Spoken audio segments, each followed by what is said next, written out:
Assalamualaikum warahmatullahi wabarakatuh. Perkenalkan, nama saya Maulida Nurrahma. Perkenalkan, nama saya Husnul Fadila Junaid. Dan saya Rahmawati Sandu, Mahasiswi jurusan Pendidikan Biologi Fakultas Tarbiyah dan Keguruan Universitas Islam Negeri Alauddin Makassar. Dalam video ini saya akan menjelaskan tentang neuron atau sel saraf dan juga komponen-komponen penyusun sel saraf. Neuron atau sel saraf adalah sel yang menghantarkan impuls atau rangsangan dari panca indera atau reseptor ke otak dan sebaliknya. Nah, neuron ini juga bertanggung jawab atas gerak refleks loh. Dan neuron-neuron ini kemudian membentuk suatu sistem yang disebut dengan sistem saraf. Sekarang saya akan menjelaskan komponen-komponen penyusun sel saraf.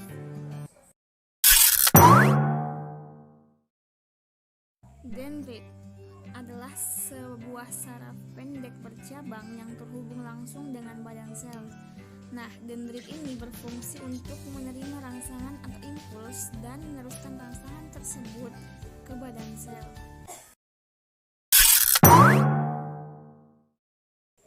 Badan sel merupakan bagian terbesar dari sistem saraf yang fungsinya adalah untuk menerima rangsangan atau impuls dari dendrit dan kemudian meneruskannya ke bagian akson.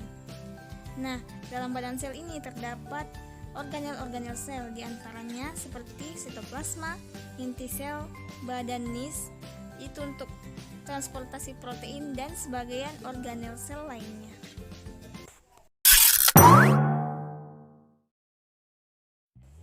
Akson adalah bagian serabut saraf panjang yang merupakan penjuluran dari sitoplasma sel. Akson sering juga disebut dengan neurit. Akson berfungsi untuk menerima rangsangan dari badan sel, kemudian meneruskannya ke sel saraf lain atau ke efektor. Nah, pada bagian akson terdapat selubung bening yang disebut dengan selubung mielin yang dilapisi oleh sel Schwann.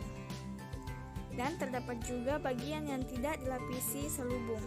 Bagian ini disebut dengan nodus ranifer.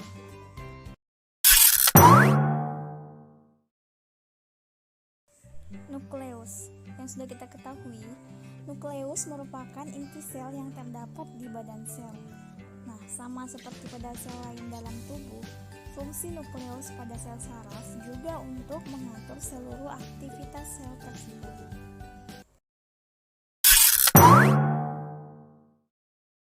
Selubung mielin merupakan selaput lemak bersegmen yang melapisi bagian akson. Nah, selubung mielin berwarna bening berfungsi untuk melindungi akson sel saraf dan mempercepat laju impuls pada akson. Namun, tidak semua sel saraf memiliki selubung mielin. Beberapa tidak memilikinya, sehingga disebut sel tidak bermielin. Nodus Ranvier adalah bagian agak menyempit pada akson yang tidak dilapisi selubung mielin. Nodus Ranvier ini berfungsi untuk mempercepat transmisi impuls. Dengan adanya nodus Ranvier, maka impuls dapat meloncat dari satu nodus ke nodus lainnya, sehingga lebih cepat sampai ke tujuannya.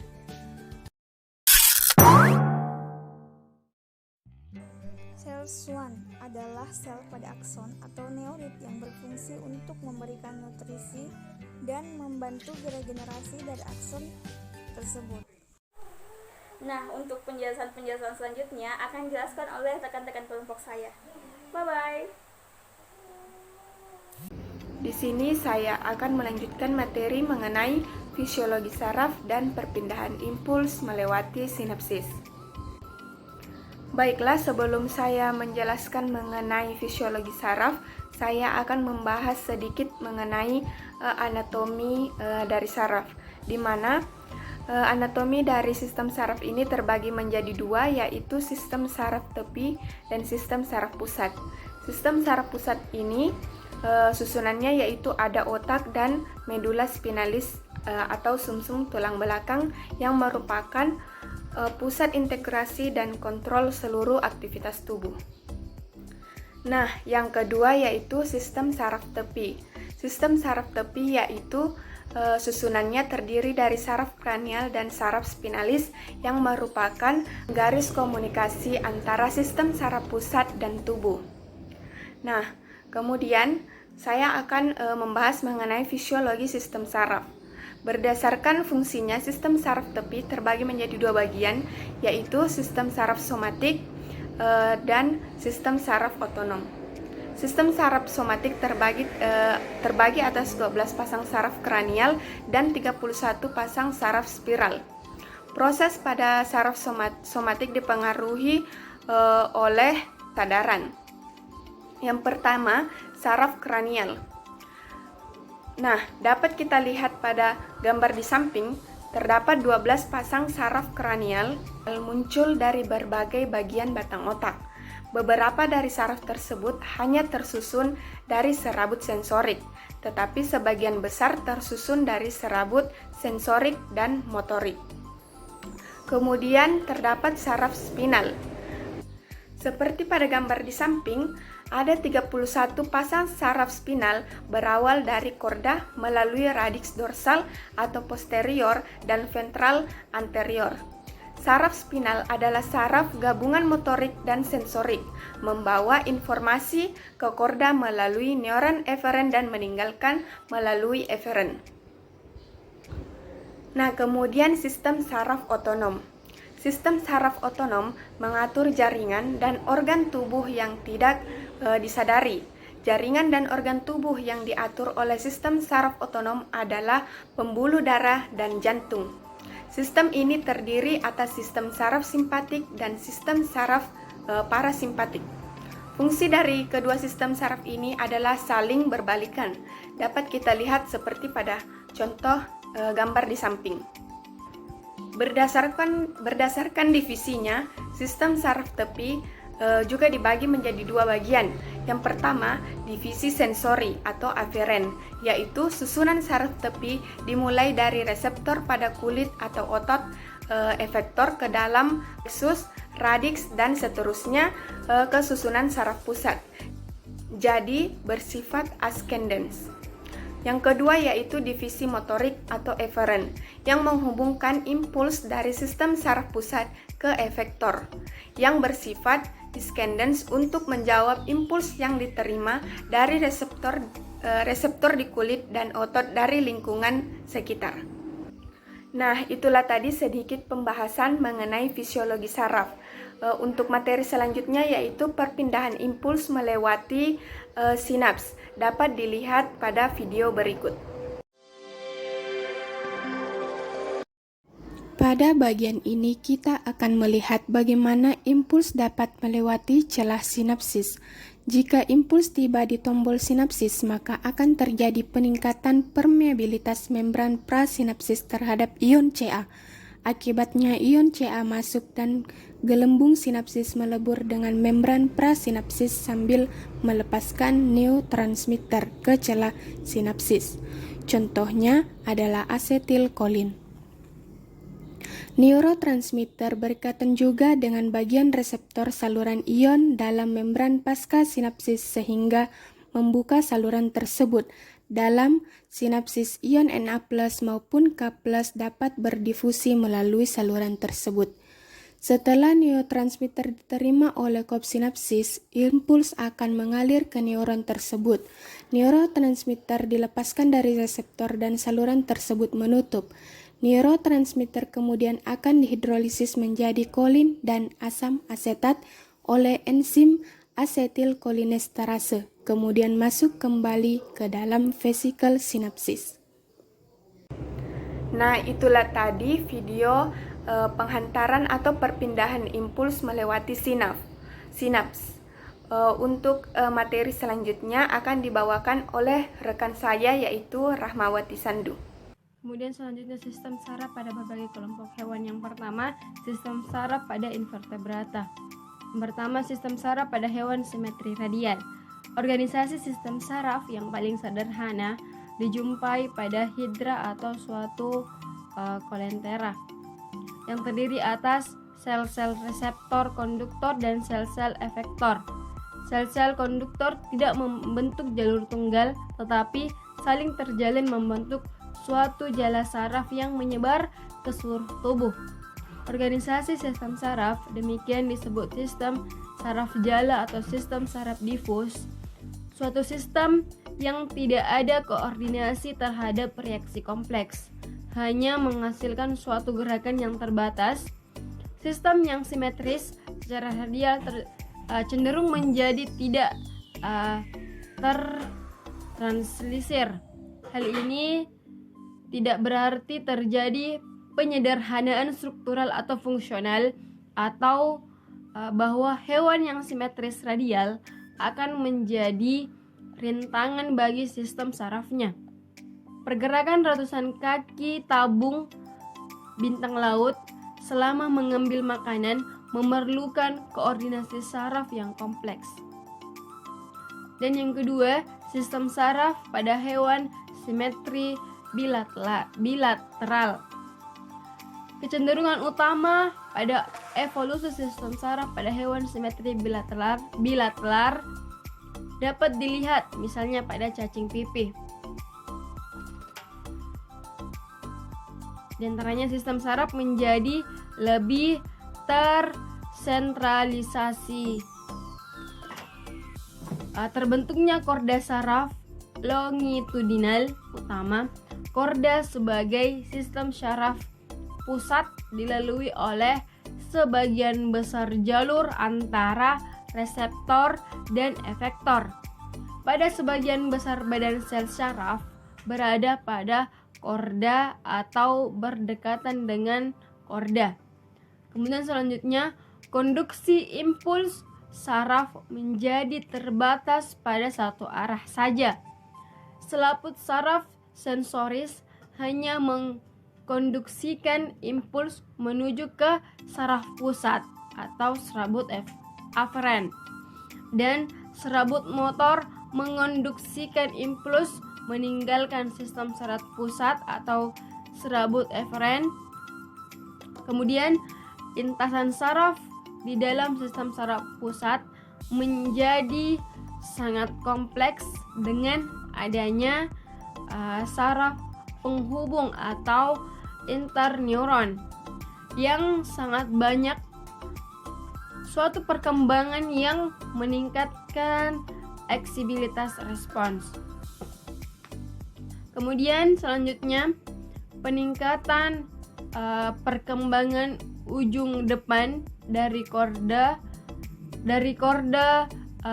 longitudinal mengarah pada terbentuknya otak yang menjadi makin dominan.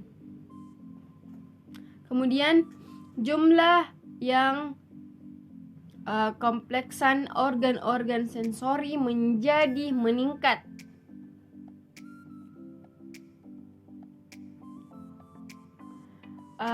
Pada annelida dan arthropoda sudah terlihat adanya perkembangan sistem saraf pusat yang lebih maju yang berupa sepasang korda longitudinal pada daerah ventral tubuhnya. Dalam longitudinal hewan ini, badan-badan sel saraf membentuk massa yang disebut ganglion, sepasang pada setiap segmen yang dihubungkan oleh berkas serabut yang berjalan longitudinal dan horizontal sehingga memberikan gambaran seperti tangga tali. Ganglia yang terletak dalam kepala disebut otak. Kemudian yang kedua, sistem saraf pada vertebrata. Sistem saraf pada vertebrata terdiri dari dua bagian, yaitu sistem saraf pusat yang terdiri atas otak dan sumsum tulang belakang atau korda spinalis, dan sistem saraf tepi yang terdiri dari sistem saraf eferen dan sistem saraf aferen. Sistem saraf eferen dibagi menjadi sistem saraf somatik dan sistem saraf otonom, sedangkan sistem saraf otonom terdiri atas sistem saraf simpatik dan sistem saraf parasimpatik. Sistem saraf pusat merupakan pusat koordinasi yang mengkoordinir semua informasi saraf yang keluar dan masuk. Sistem saraf tepi merupakan sistem saraf yang terdiri dari serabut-serabut saraf yang keluar dari sistem saraf pusat. Serabut saraf aferen adalah serabut yang membawa impuls dari reseptor ke sistem saraf pusat. Sedangkan serabut saraf eferen adalah serabut saraf yang membawa impuls dari sistem saraf pusat ke efektor. Sistem saraf somatik tersusun atas serabut saraf motorik yang menginervasi otot-otot rangka. Sedangkan sistem saraf otonom tersusun atas serabut saraf yang menginervasi otot-otot polos, otot jantung, dan kelenjar. Yang pertama, sistem saraf pada Pisces. Ikan mempunyai otak yang pendek, otak besar, dan otak tengah berhubungan dengan saraf penglihatan. Kedua otak ini tidak berkembang dengan baik. Otak kecil merupakan tempat saraf keseimbangan dan gurat sisi. Otak kecil berkembang dengan baik lobus olfaktorus, hemisfer cerebral, dan diencephalon kecil. Sedang lobus opticus dan cerebellum besar. Ada 10 pasang saraf kranial. Korda saraf tertutup dengan lengkung-lengkung neural sehingga mengakibatkan saraf spinal berpasangan, dan tiap segmen tubuh terdapat pada ikan bertulang menulang, yaitu saku olfaktorus pada moncong dengan sel-sel yang sensitif terhadap substansi yang larut dalam air. Kuncup perasa di sekitar mulut. Garis lateral tubuh mempunyai perluasan di daerah kepala dan berguna untuk mendeteksi perubahan tekanan arus air seperti menghindar dari batu-batuan. Garis lateral itu dinervasi oleh saraf kranial ke X. Oleh sebab itu, beberapa ahli berpendapat bahwa telinga tengah pada vertebrata air berasal sama seperti garis lateral. Dan yang kedua, sistem saraf pada amfibi. Berdasarkan topografinya dibedakan menjadi sistem saraf pusat dan sistem saraf tepi.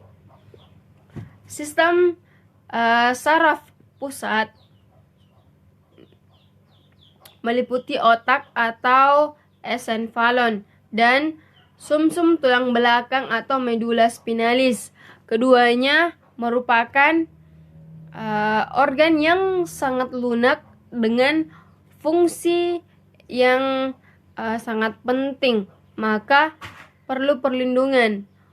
Otak dan medula spinalis pada amfibi selain dilindungi oleh tengkorak dan ruas-ruas tulang belakang, juga dilindungi oleh dua lapisan selaput meningas. Dua lapisan meningas pada amfibi dari luar ke dalam adalah dura mater atau yang berupa jaringan ikat. Arachnoid yang vaskular di antara dua lapisan tersebut terdapat spatulum subdural. Otak dan sumsum tulang belakang mempunyai 3 materi esensial, yaitu 1. Badan sel yang membentuk bagian materi kelabu atau substansi grisea. Yang kedua, serabut saraf yang membentuk bagian materi putih atau substansi alba. Dan yang ketiga, sel-sel neuroglia, yaitu jaringan ikat yang terletak di antara sel-sel saraf di dalam sistem saraf pusat. Walaupun otak dan sumsum tulang belakang mempunyai materi sama, tetapi susunannya berbeda. Pada otak, materi kelabu terletak di bagian luar atau kulitnya atau korteks, dan bagian putih terletak di tengah. Pada sumsum tulang belakang, bagian tengah berupa materi kelabu berbentuk kupu-kupu, sedangkan bagian korteks berupa materi putih.